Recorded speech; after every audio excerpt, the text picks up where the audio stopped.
So it's Darcy Darkness of Confessions from the Darkside, and I have a wee story here for you. A wee disclaimer first, not sure. This was published in 1904, so I don't know if there'll be any language that might not be socially acceptable now.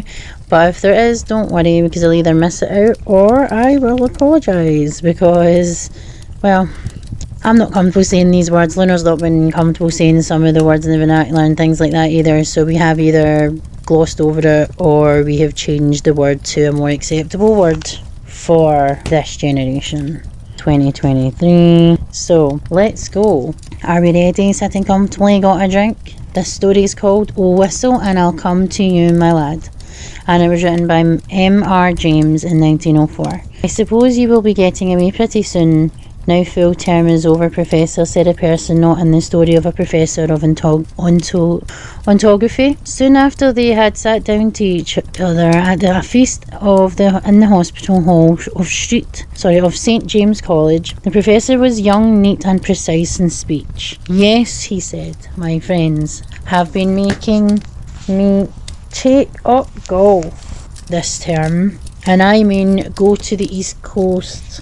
In point of fact, Burnston, I dare say you know it. For a week or 10 days to improve my game, I hope to get off the morrow. Oh, Parkins, said his neighbour on the other side, if you are going to Burnston, I wish you would look at the site of the Templars Preceptory and let me know if you think it would be any good to have a dig there in the summer. It was nice, as you might suppose, a person of antiquarian pursuits who said this, but since he merely appears in this prologue, there is no need to give this entitlement. Certainly, said Parkins, the professor. If you will describe to me whereabouts the site is, I'll do my best to give you an idea of the lay of the land in which I get back. Or I could write about it if you could tell me where you are likely to be. Don't trouble to do that, thanks. It's only that I am thinking of taking my family in that direction in that long, and it occurred to me that as very few of the English proprietors have ever been properly planned, I might have an opportunity of doing something useful on off days. The professor rather sniffed at the idea that planning out a preceptory could be described as useful. His neighbour continued. The site, I doubt if there's anything showing above ground, must be down quite close to the beach now. The sea has encroached tremendously, and all along a bit of the coast. I should think from the map that it's about 3/4 of a mile from the Globe Inn at the end of the town. Where are you going to stay? Well, at the Globe Inn, as a matter of fact, said Parkins. I have engaged a room there. I couldn't get in anywhere else. Most of the lodging houses are shut up for winter, it seems, and as it is, they tell me that the only room of any size I can have is a double-bedded one, and that they haven't a corner in which to store another bed, and so on. But I must have a fairly large room, for I am taking some books down, and I mean to do some work in it, although I quite fancy having an empty bed, not to speak of two, and what I may call for the time being my study. I suppose I can manage to rough it. For a short time I shall be there. Do you call having an extra bed in your room roughing it, Parkins? Said a bluff person opposite. Look here, I shall come down and occupy it for a while, and I'll be company for you. The professor quivered, but managed to laugh in a courteous manner. By all means, Roger, there's nothing I should like better, but I'm afraid you'll find it rather dull. You don't play golf, do you? No, thank heavens, said rude Mr. Rogers. Well, you see, when I'm not writing, I shall most likely be out on the links, and that, as I say, would be rather dull for you, I'm afraid. Oh, I don't know. There's a certain to be somebody I know in the place. But of course, if you don't want me, speak the word, Parkins, and I shan't be offended. Truth, as you always tell us, is never offensive. Parkins was indeed scrupulous, polite, and strictly truthful. It is to be feared that Mr. Rogers sometimes practised upon his knowledge of these characteristics. In Parkinson's breast there was a conflict now raging, which for a moment or two did not allow him to answer. That interval being over, he said, "Well, if you want the exact truth, Rogers, I was considering whether the room I speak of would really be large enough to accommodate us both comfortably, and also whether, mind, I shouldn't have said this if you hadn't pressed me, you would not constitute something in the nature of a hindrance to my work." Rogers laughed loudly. Well done, Parkins, he said. It's all right. I promise not to interrupt your work. Don't you disturb yourself about that. No, I won't come if you don't want me to, but I thought I should do so nicely to keep the ghost off. Here he might have been seen to wink and to nudge the next neighbour. Also have been seen to become pink. I beg your pardon, Parkins, Rogers continues. I ought to have said that. I forgot you didn't like levity on these topics. Well, Parkins said, as you had mentioned this before, I freely own that I do not like careless talk about so-called ghosts. A man in my position, he went on, raising his voice a little, cannot, I find, be too careful about appearing to sanction the current beliefs on such subjects. As you know, Rogers, or as you ought to know, for I think I have never concealed my views. No, you certainly have not, old man, put in Rogers' sotto voice. I hold that any semblance, any appearance of concession to the view that such things might exist is equivalent to a renunciation of all that I hold most sacred. But I'm afraid I have not succeeded in securing your attention. Your undivided attention was what Dr. Blimmer actually said. One, Rogers interrupted with every appearance of the earnest desire for accuracy. But I beg your pardon, Parkins. I'm stopping you. No, not at all, said Parkins. I don't remember Blimber. Perhaps he was before my time, but I needn't go on. I'm sure you know what I mean. Yes, said Rogers, rather hastily. Just so. We'll go into it fully at Burnstow or somewhere. In repeating the above dialogue, I have tried to give the impression which made me on that Parkins was something of an old woman, rather hen-like perhaps, in this little way, totally destitute, alas, of the sense of humour, but at the same time dauntless and sincere in his convictions, and a man deserving of the greatest respect, whether or not the reader has gathered so much that was the character which Parkins had. On the following day, Parkins did, as he hoped, succeed in getting away from his college and arriving in Burnstow. He was made welcome at the Globe Inn and was safely installed in a large double-bedded room of which he had heard, but was able before retiring to rest to arrange his materials for work. An apple pie order upon his commodious table were occupied the outer end of the room, and is surrounded on three sides by windows looking out seaward. That is to say, the central window looked straight out to sea, and those on the left and right commanded prospects along the shore to the north and south respectively. On the south you saw the village of Burnstow. On the north no houses were to be seen, but only the beach and the low cliff backing it. Immediately in front of was a strip not considerably of rough grass, dotted with old anchors, capstans and so forth, and then a broad path, then the beach. Whatever have you been original distance between the Globe Inn and the sea, not more than 60 yards now separated them. The rest of the population of the inn was, of course, a golfing one, and included a few elements that called for a special description.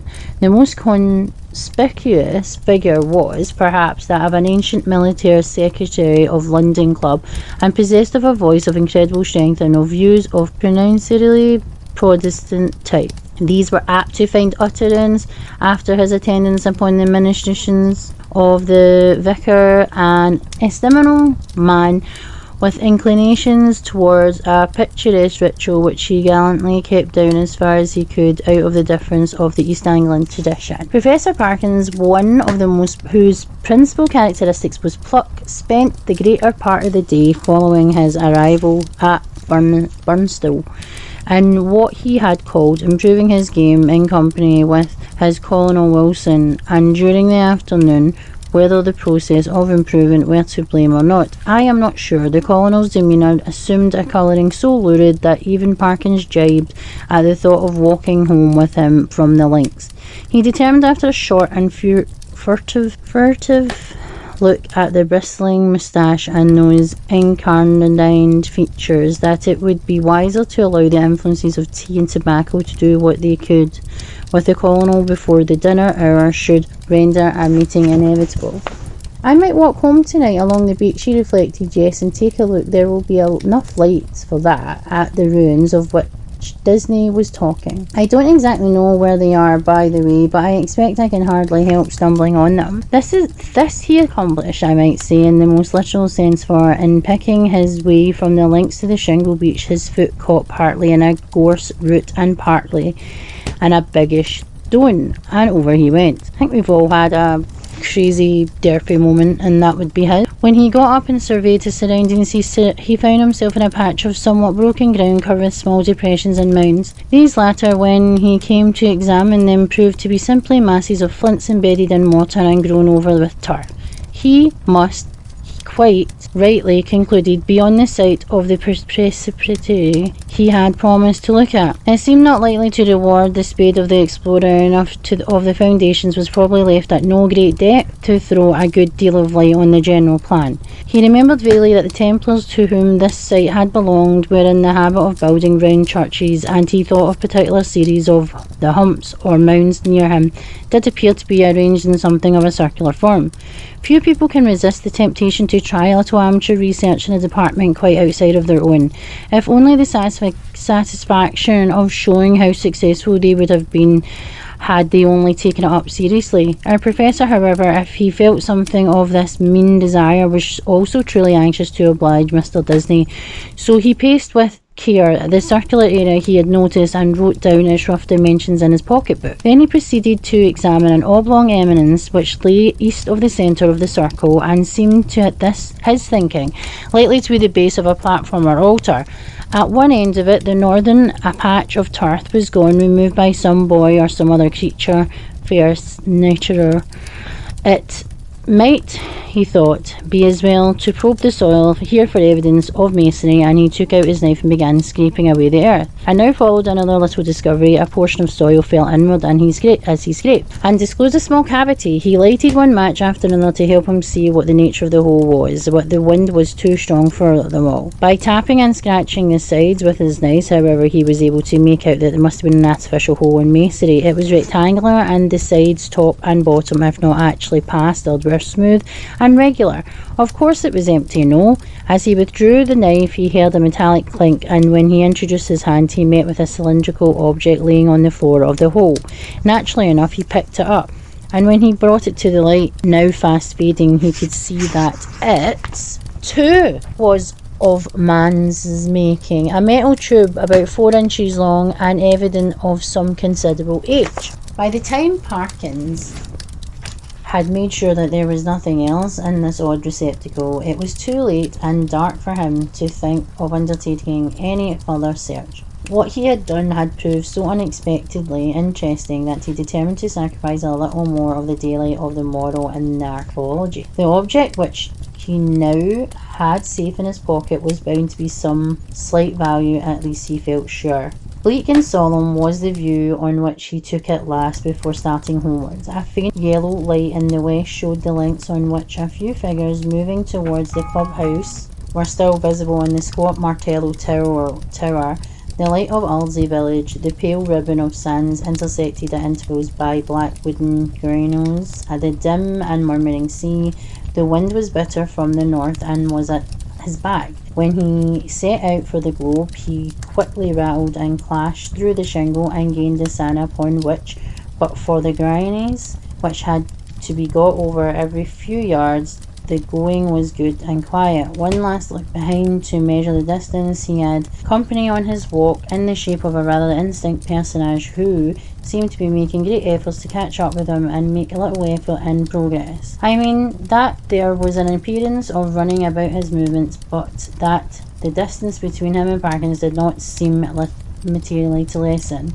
So at least Parkins thought and decided that he almost certainly did not know him, and that it would be absurd to wait until he came up for all that. Company, he began to think, would really be very welcomed on that lonely shore if only he could choose your companion. In his unenlightened days he had read of meetings in such places which even now would hardly bear thinking of. He went on thinking of them, however, until he reached home, and particularly of one which catches most people's fancy at some time of their childhood. Now I saw in my dream that Christian had gone but a very little way when he was saw a foul friend coming in over the field to meet him. What should I do now, he thought. If I looked back and caught sight of the black figure sharply defined against the yellow sky and saw that it had horns and wings, I wonder whether I should stand or run for it.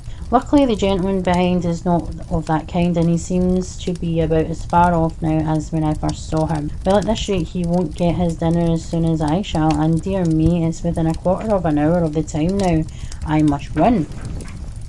Parkins had in fact very little time for dressing. When he met the colonel at dinner, peace, or as much of her as that gentleman could manage, reigned once more in the military bosom, nor was she put to flight in the hours of bridge that followed dinner, for Parkins was more than respectable player. When therefore he retired towards 12 o'clock, he felt like he had spent his evening in a quite satisfactory way, and that even for so long as a fortnight or 3 weeks' life at the Globe would be supportable under similar conditions, especially, thought he, if I go on improving my game. As he went along the passages he met the boots of the Globe, who stepped in and said, "Beg your pardon, sir, but as I was brushing your coat just now there was something fell out of the pocket. I put it on your chest of drawers, sir, in your room, sir. A piece of pipe or something of that, sir? Thank you, sir. You'll find it on your chest of drawers, sir. Yes, sir. Good night, sir." That's a drinking game for sir, is it not? The speech served to remind Parkins of his little discovery of that afternoon.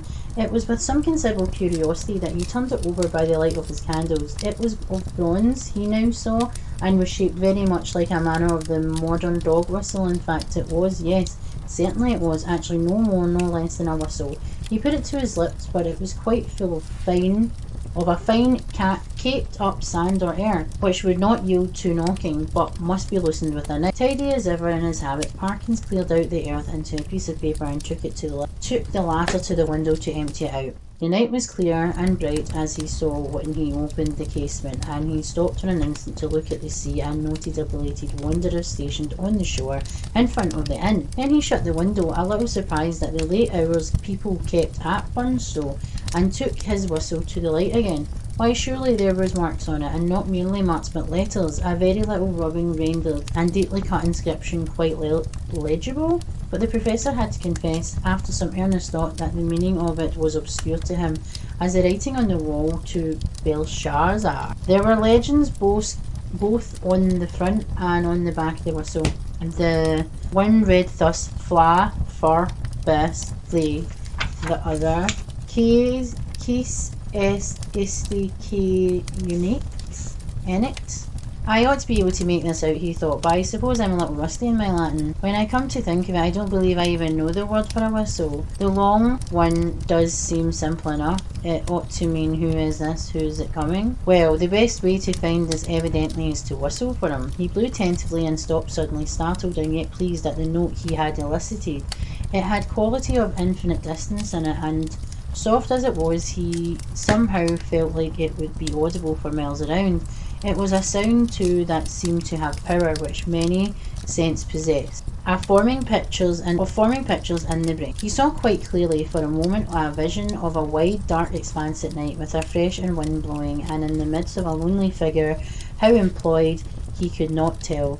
Perhaps he would not have seen had not the picture been broken by the sudden surge of gust of wind against the casement, so sudden that it made him look up, just to see the white light of the seabird's wing somewhere outside the dark panes. The sound of the whistle had so fascinated him that he could not help trying it once more, this time more boldly. The note was little, if at all, louder than before, and repetition broke the illusion. No picture followed, as he had half hoped it might. But what is this? Goodness, what force the wind can get up in a few minutes. What a tremendous gust there. He knew that the window fastening was no use. Oh, I thought so. Both candles out. It's enough to tear the room to pieces. First thing was to get the window shut while you might count 20. Parkins was struggling with the small casement and felt almost as if he were pushing it back in a sturdy burglar. So strong was the pressure. It slackened all at once and the window banged to and latched itself. Now to relight the candles and see what damage, if any, had been done. No, nothing seemed amiss. No glass even was broken in the casement, but the noise had evidently roused at least one member of the household. The colonel was to be heard, stumping his stockinged feet on the floor above and growling. Quickly as it had risen, the wind did not fall at once. On it went, and rushing and moaning past the house, at times rising to a cry so desolate that, as Parkins disinterestedly said, it might have been a fanciful people feel quite uncomfortable, even the unimaginative. He thought after a quarter of an hour might be happier without it, whether it was the wind or the excitement of golf or the researches of the presbytery that kept Parkins awake. He was not so sure. Awake he remained in any case long enough to fancy, as I'm afraid I often do myself under such conditions, that he was the victim of a small manner of fatal disorders, that he would lie counting the beats of his heart, convinced that he was going to stop work every moment, and would entertain the grave suspicion of his lungs, brain, liver, etc. Suspicious, which he was sure he would be dispelled by the return of daylight, but which until then refused to be put aside. He found a little vicarious comfort in the idea that someone else was in the same boat, and your neighbour. In the darkness it was not easy to tell. His direction was tossing and rustling in bed too. The next stage was that Parkins shut his eyes and determined to give sleep every chance. Here again overexcitement asserted itself in another form, that of making pictures exerdo credi. Pictures do come to the closed eye of one trying to sleep, and are often so little to his taste that he must open his eyes and disperse them. Parkins' experience on this occasion was a very distressing one. He found that the picture which presented itself to him was continuous. When he opened his eyes, of course, it went, but when he shut them once more, it framed itself afresh and acted itself out again, neither quicker nor slower than before. What he saw was this: a long stretch of shore, shingle edged by sand and intersected at short intervals with black groins running down to the water, a scene in fact so light that its afternoon walk, that in the absence of any landmark it could not be distinguished therefrom. The light was obscure, conveying an impression of gathering storm, late winter evening, and slight cold rain. On this bleak stage at first no actor was visible, then in the distance a bobbing black object appeared a moment more, and then a man running, jumping, clambering over the guys, and every few seconds looking eagerly back. The nearer he came, the more obvious it was that he was not only anxious but even terribly frightened, though his face was not to be distinguished. He was moreover almost at the end of his strength. On he came, each successive obstacle seemed to cause him more difficulty than the last. Will he get over the next one, thought Parkins. It seems a little higher than the others, yes. Half climbing, half throwing himself, he did get over and fall all in a heap on the other side, this side nearest to the spectator. There, as if unable to get up there again, he remained crouching under the groyne, looking up at the attitude of the painful anxiety. So far no cause whatever for the fear of the runner had been shown, but now there had began to be seen far up the shore a little flicker of something light-coloured moving to and fro, and great swiftness and irregularity. Rapidly growing larger, it too declared itself as a figure in pale fluttering draperies, ill-defined. There was something about its motion which made Parkins very unwilling to see it as close quarters. It would stop, raise arms, bow itself towards the sand, then run stooping across the beach to the water edge and back again, and then, rising upright, once more continue its course forward at a speed that was startling and terrifying. The moment came when the pursuer was hovering about from left to right only a few yards beyond the groyne, where the runner lay in hiding. After 2 or 3 ineffectual castings hither and thither, it came to a stop, stood upright with arms raised high, and then darted straight forward towards the groyne. It was at the point that Parkins always failed in this resolution to keep his eyes shut. With many misgivings as to incipient failure of eyesight, overworked brain, excessive smoking, and so on, he finally resigned himself to the light of his candle, get about, and pass the night waking, rather than be tormented by the persistent panorama which he saw clearly enough could only be a morbid reflection of his walk and his thoughts on that very day. The scraping of a match on the box and the glare of the light must have startled some creatures of the night, rats or what not, which he heard scurry across the floor from the side of his bed, which was much rustling. Dear, dear, the match is out. Fool that it is. But the second one burnt better, and a candle and book were duly procured, over which Parkins pored till sleep of a wholesome kind came upon him, and in no long space, for about the first time in his orderly and prudent life, he forgot to blow out the candle, and when he was called next morning at 8, he There was still a flicker in the socket and a sad mess of guttered geese on top of the little table. After breakfast, he was in his room putting the finishing touches to his golfing costume. Fortune had again allotted the colonel to him for a partner when one of the maids came in. "Oh, if you please," she said, "would you like any extra blankets on your bed, sir?" "Ah, thank you," said Parkins. "Yes, I think I should like that one. Like one." It seemed likely to turn rather colder. In a very short time the maid was back with the blanket. "Which bed should I put it on, sir?" she asked. "What? Why, that one. The one I slept in last night," he said, pointing to it. "Oh yes, I beg your pardon, sir, but you seem to have tried both of them, leastways. We had to make 'em both up this morning." "Really? How very absurd," said Parkins. "I certainly never touched the other, except to lay some things on it. Did I actually seem to have been slept in?" "Oh yes, sir," said the maid. "Why, all the things were crumpled and thrown about always, if you excuse me, sir, quite as if someone hadn't passed but a very poor night, sir." "Dear me," said Parkins. "Well, I may have disordered it more than I thought when I unpacked my things. I'm very sorry to have given you the extra trouble, I'm sure. I expect a friend of mine soon, by the way, a gentleman from Cambridge, to come and occupy it for a night or two. That will be all right, I suppose, won't it?" "Oh yes, to be sure, sir." "Thank you, sir. It's no trouble, I'm sure," said the maid, and departed to giggle with her colleague. Parkins set forth with a stern determination to improve his game. I am glad to be able to report that he succeeded so far in this enterprise that the colonel, who had been rather repining at the prospect of a second day's play in his company, became quite chatty in the morning as the morning advanced, and his voice boomed out all over the flats. As certain also of our minor poets have said, like some great Borden in a minister's tower. "Extraordinary wind that we had last night," he said. "In my old home we should have said someone had been whistling for it." "Should you indeed?" said Parkinson. "Is there a superstition of that kind still current in your part of the country?" "I don't know about superstitions," said the colonel.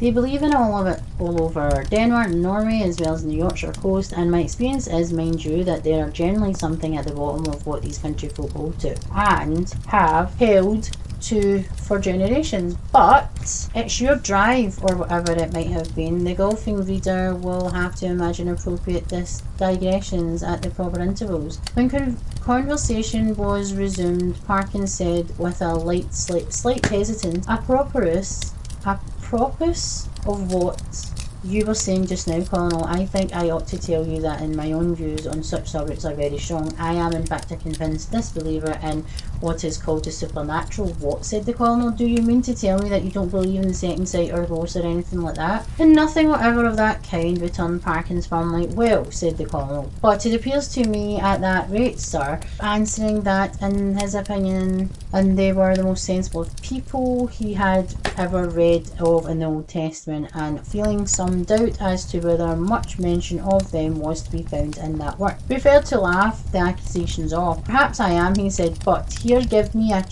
click, boy. Excuse me one moment, Colonel. A short interval now as to whistling for the wind. Let me give you my theory about it. The laws which govern winds are really not at the perfectly known to the fisher folk and such, of course, not known at all. A man or woman of eccentric habits, perhaps, or a stranger, is repeatedly on the beach at some unusual hour and is heard whistling. Soon afterwards a violent wind rises. A man who could read the sky perfectly, or who possessed a barometer, could have foretold that it would. The simple people of a fishing village have no barometers and only a few rough rules for prophesying the weather. What more natural than that the eccentric personage, I postulated, I should be regarded as having raised the wind, or that he or she should clutch eagerly at the reputation of being able to do so. Now, take last night's wind as it happens. I myself was whistling. I blew whistle twice. The wind seemed to come absolutely in answers to my call if anyone had seen me." I am just going to pause this as I... "Whistling were you?" he said. "And what sort of whistle did you use? Play the stroke first. Interval." "About what whistle were you asking, Colonel? It's rather a curious one. I have it in my own. Oh, I see, I left it in my room. As a matter of fact, I found it yesterday." And then Parkins narrated the manner of the discovery of the whistle, upon hearing which the Colonel grunted and opined that, in Parkinson's place, he should himself be careful about using a thing that belonged to a set of papists, of whom, speaking generally, it might be affirmed that you never knew what they might have not been up to. From the topic, he diverged to the enormities of the vicar, who had given notice on the previous Sunday that Friday would be the feast of St. Thomas the Apostle, and that there would be a service at 11 o'clock in the church. This and other similar proceedings constituted in the colonel's view of strong presumption that the vicar was a concealed papist, not a Jesuit, and Parkins, who could not very readily follow the colonel in his religion, did not disagree with him. In fact, they got on so well together in the morning that there was no talk on either side of their separating after lunch. Both continued to play well during the afternoon, or at least well enough to make them forget everything else until the light began to fail them. Not until did Parkins remember that he had meant to do some investigating at the preceptory. But it was no importance, he reflected. One day as good as another, he might as well go home with the colonel. As he turned the corner of the house, the colonel was almost knocked down by a boy who rushed into him at the very top at his speed, and then, instead of running away, remained hanging on him and panting. The first words of the warrior were naturally those of reproof and objurgation, but he very quickly discerned that the boy was almost speechless with fright. Inquiries were useless at first. When the boy got his breath, he began to howl and still clung onto the colonel's legs. He was at last detached, but continued to howl. What in the world's the matter with you? What have you been up to? What have you seen? Said the two men. Oh, I seen it with at me out of the window, wailed the boy, and I don't like it. What window? Said the irritated colonel. Come, pull yourself together, my boy. The front window. It was at the hotel, said the boy. At this, Parkins was in favour of sending the boy home, but the colonel refused. He wanted to get to the bottom of it, he said. It was most dangerous to give a boy such a fright as this one had, and if it had turned out that the people were playing jokes, they should suffer for it in some way. And by a series of questions he made out this story. The boy had been playing about in the grass in front of the globe with some others, and then they had gone home for their tea. And then he was just going when he happened to look up at the front window and see it a-waving at him. It seemed to be a figure of some sort in white as far as he knew. He couldn't see its face, but it waved at him, and it weren't a right thing. Not to say not a right person. Was the light in the room? No, he didn't look if there was a light. Which was the window? Was it the one top one or the second one? The second one it was. The big window that got the little ones at the sides. Very well, my boy, said the colonel. After a few questions, you run away home now. I expect it was some person trying to give you a start. Another time, like a brave English boy, you just throw a stone. Well, no, not that exactly, but you go and speak to the waiter or to Mr. Simpson, the landlord, and say that I advise you to do so. The boy's face expressed some of the doubt he felt as to the likelihood of Mr. Simpson's lending a favourable ear to his complaint, but the colonel did not appear to perceive this and went on. And here's a sixpence. No, I see it as a shilling, and you be off home, and don't think about it any more. The youth hurried off with agitated thanks, and the colonel and Parkins went around the front of the globe and reconnoitred. There was only one window answering to the description they had been hearing. Well, that's curious, said Parkins. It's evidently my window the lad was talking about. Will you come up for a moment, Colonel Wilson? We ought to be able to see if anyone was taking liberties in my room. They were soon in the passage, and Parkins made as if to open the door. Then he stopped and felt in his pockets. This is more serious than I thought, was his next remark. I remember how that before I started this morning I locked the door. It is locked now, and what is more, here is the key. I held it up now, he went on. If the servants are in the habit of going into one's room during the day when one is away, I can only say that I don't approve of it at all. Conscious of somewhat weak climax, he busied himself in the opening of the door, which was indeed locked, and in the lighting candles. No, he said, nothing seems disturbed. Except your bed. Put in the colonel. Excuse me, that isn't my bed, said Parkins. I don't use that one. But it does look like someone's been playing tricks with it. It certainly did. The clothes were bundled up and twisted together in a torturous confusion.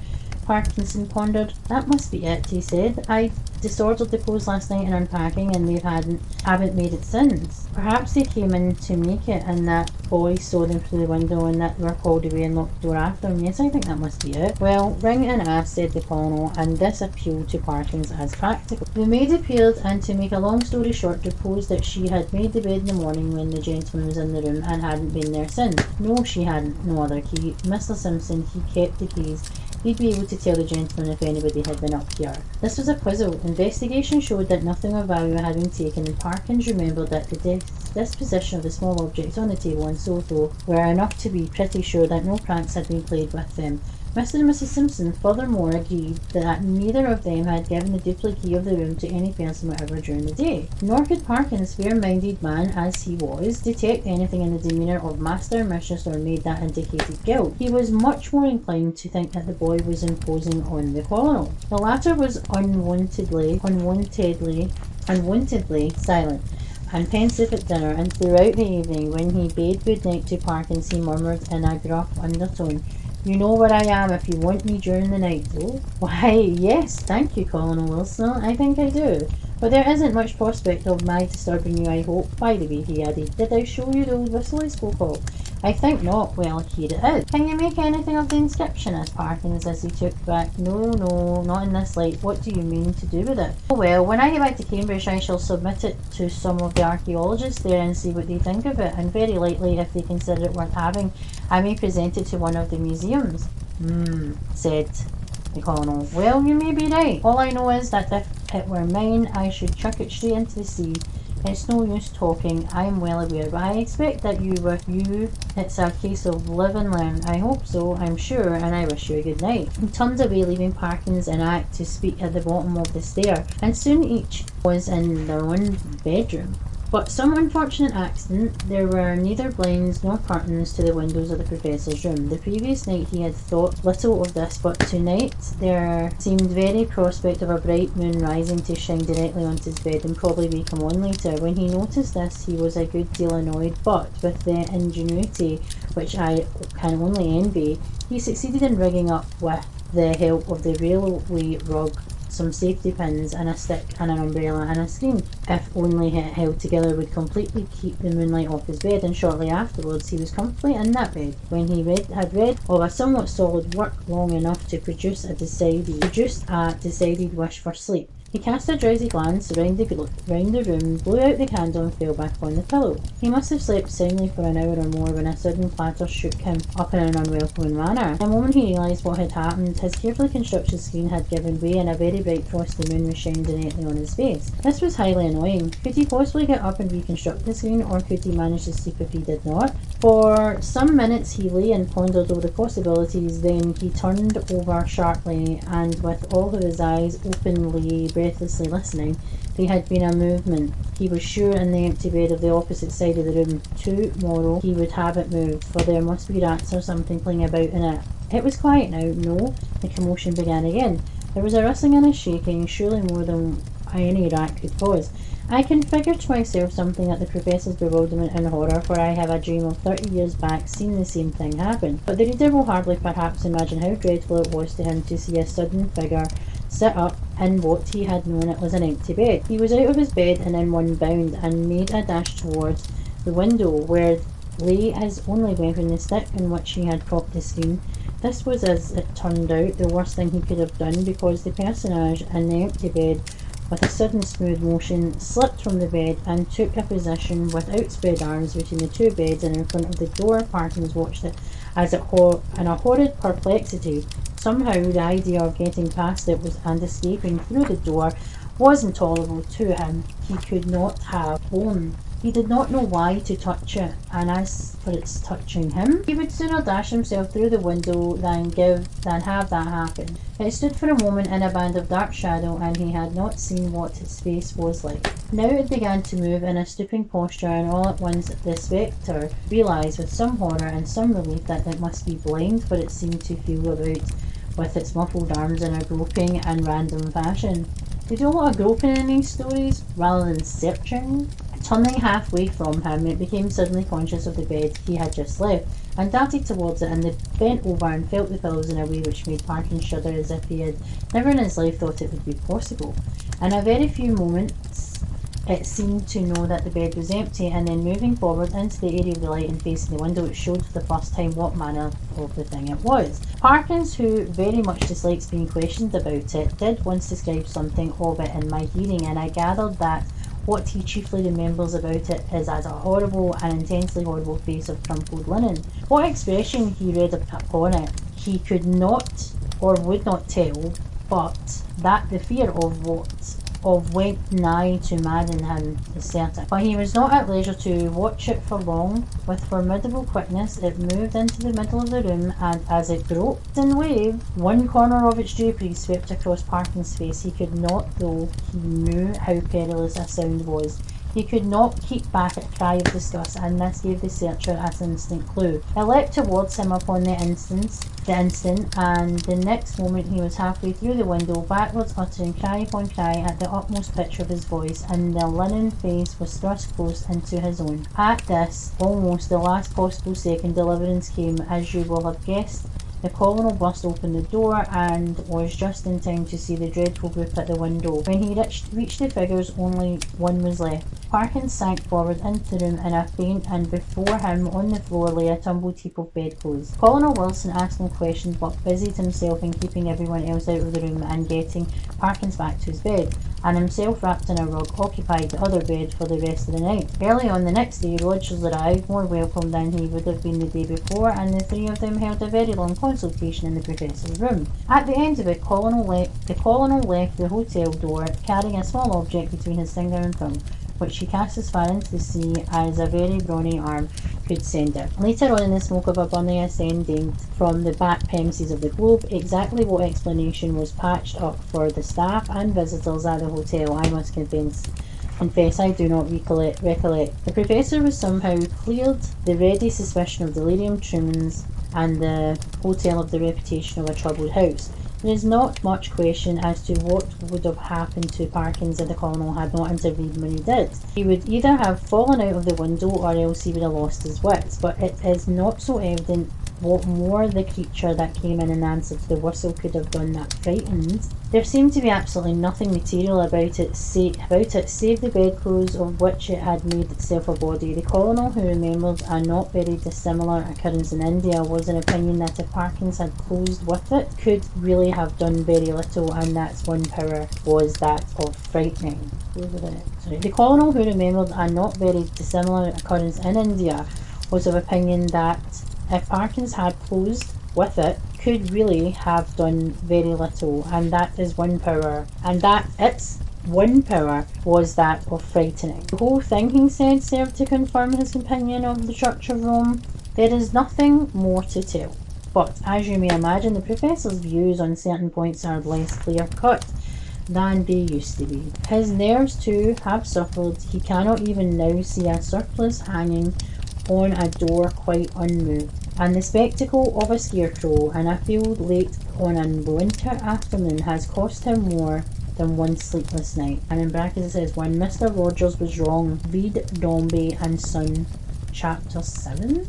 Not sure what that meant, but that was Whistle and I'll Come to You, my lad, which means that it's obviously either a possessed item or a item that is cursed, and that is used in many TV shows and many movies. That obviously when it's found and when someone uses it, kind of like in Stigmata, where the rosary beads were taken off a deceased priest and a child stole them, so it committed a crime, etc. You never know where the whistle has come from, what the history of the whistle is, if it is a bad luck omen type thing.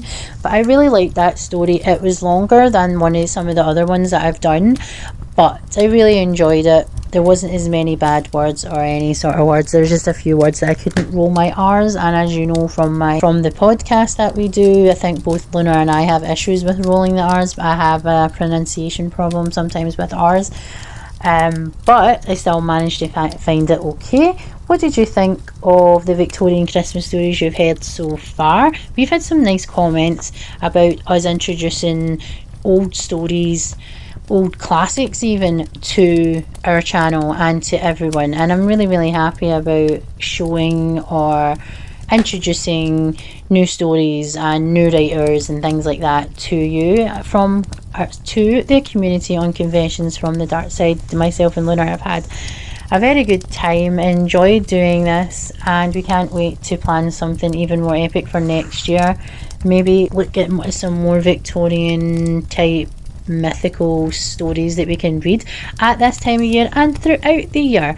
So if you like this story, please consider subscribing to our channel, liking, sharing, commenting, and if you really want to add us on our social media, we have a Twitter, which is X, we have Instagram, we have YouTube, and we have Buzzsprout as well, where you can listen to our podcast on the platforms that you subscribe to, like Amazon Music, Spotify, Podchaser, Pocket Cast, etc. There is a few on there.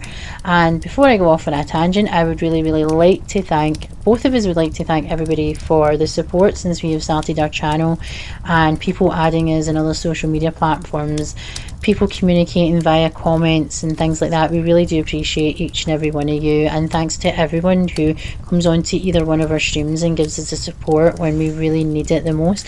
And I hope you're having a really good festive Yule period in December, and you're doing something that you love and that you're having a stress free time. And we will see you on the live one that we're doing on Christmas Eve, and we are, if you would like, we are streaming a watch party on Discord, and we will be watching Scrooge because again it's based on our Bang Marry Kill, and it's a very good movie, and if you haven't seen it, it portrays Charles Dickens in a way that you didn't think could be portrayed. And I will leave you with that. I am Darcy Darkness, this is Confessions from the Darkside, and that was 13 Nights of Slaughter, and I'll see you in the next one. Later.